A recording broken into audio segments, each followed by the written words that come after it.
నా పేరు Mohan Rao, CPIML new democracy Khammam నగర కార్యదర్శి. ఈ నెల 27న చలో హైదరాబాద్ సుందరయ్య విజ్ఞాన కేంద్రంలో 100 సంవత్సరాల కమ్యూనిస్టు పార్టీ సందర్భంగా 27న సుందరయ్య విజ్ఞాన కేంద్రంలో ఒక బహిరంగ సభ జరగబోతా ఉంది.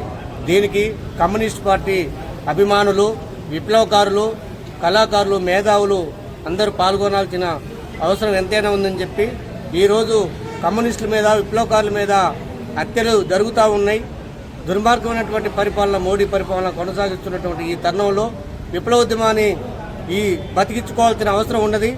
ఇటువంటి తరుణంలో ప్రజలు మొత్తం ఐక్యమై బలమైన ఒక ప్రజా ఉద్యమం నిర్మాణం చేసినప్పుడే ఈ పాలకులు ఎన్నికలు తగ్గుతారు తప్ప ఆదివాసుల్ని, అమాయకుల్ని అంతం చేస్తున్నటువంటి ఈ ప్రభుత్వానికి త్వరలో ప్రజలు మొత్తం ఒక మిలిటెంట్ పోరాట రూపంలో బుద్ధి చెప్పాల్సిన అవసరం ఉందని చెప్పి ఈ సభ అంత గర్వంగా తెలంగాణ రాష్ట్రంలో హైదరాబాద్ కేంద్రంగా జరగబోతా ఉన్నది. ఈ సభ నుంచి కూడా కమ్యూనిస్టులు ఒక ఐక్యం కోరుకోవాల్సిన అవసరం ఉందని చెప్పి ఈ సందర్భంగా తెలియజేస్తుంది.